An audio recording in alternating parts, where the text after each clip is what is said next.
আসসালামু আলাইকুম ভিউয়ার্স, আমি এখন দিয়ে দিচ্ছি কড়াইতে তেল, তার সাথে অ্যাড করে দিচ্ছি পেঁয়াজ, কাঁচামরিচ, শুকনো মরিচ আর রসুন।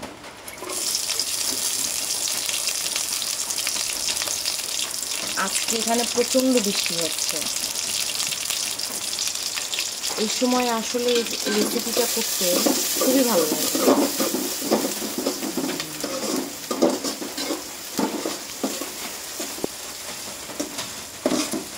এটাকে ভালো মতো লাল করে নেব, লাল করে ভেজে নেব।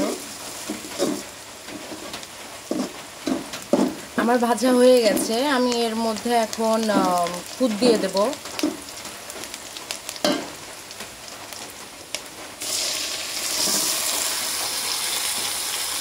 আমাদের অঞ্চলে এটাকে ভুকুদা বলা হয়, কিছু কিছু অঞ্চলে এটার নাম হয়তো বা ভিন্ন হতে পারে। আপনারা আমাকে কমেন্ট করে জানিয়ে দিবেন যে আপনাদের এলাকায় এটাকে কি বলে। এখন আমি লবণ দিয়ে দিচ্ছি। এই রেসিপিটা করতে খুবই অল্প উপকরণ লাগে, আপনারা খুব সহজেই এই রেসিপিটা করতে পারবেন এবং খেতে অনেকই মজা লাগে। এটার সাথে ভর্তা আরও বেশি ভালো লাগে। আপনারা অবশ্য মাংস দিয়েও খেতে পারেন। আমি দুধটাকে খুব ভালোভাবে ভেজে নিচ্ছি তেলের মধ্যে। আপনারা একটু কড়া করে ভেজে নেবেন। দেখেন কি সুন্দর ঝরঝরা হয়ে গেছে। এরকম কড়া করে ভেজে নেবেন, তাহলে এটা যখন আপনি রান্না করবেন, পানি অ্যাড করবেন, তারপরে এটা ঝরঝরে থাকবে, একটার সাথে আরেকটা লেগে যাবে। আমার ভাজা হয়ে গেছে, এই পর্যায়ে আমি পানি অ্যাড করে দেব।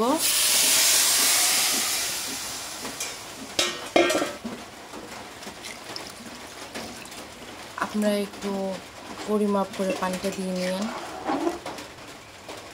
এই পর্যায়ে এখন আমি ঢেকে দেব, আর চুলার আঁচটা থাকবে একটু হাই হিটে। প্রথমে একটু হাই হিটে দিবেন, তারপরে যখন এটা ভালোভাবে ফুটে উঠবে, বলক উঠবে, তখন চুলার আঁচটা কমিয়ে দিবেন। দেখেন আমার খুদের অনেকটা পানি শুকিয়ে এসেছে। এখন আমি একটু নাড়া দিয়ে নেব। এ পর্যায়ে আমি চুলার আঁচটা কমিয়ে দেব এবং ঢাকনা দিয়ে দেব। আর একটু পর পর এসে চেক করতে হবে প্রত্যেকটা চাল ফুটে গেছে কিনা, পানি সম্পূর্ণভাবে শুকিয়ে গেছে কিনা।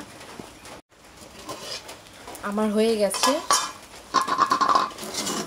দেখতেই পাচ্ছেন সুন্দর পারফেক্ট হয়েছে। এবার আমি এটাকে নামিয়ে নেব। আমি এটার সাথে খাওয়ার জন্য কয়েক রকমের ভর্তা বানিয়ে নিয়েছি, দেখতে পারেন। আপনারা চাইলে নিজেদের পছন্দ মতো ভর্তা বানিয়ে এটার সাথে খেতে পারেন।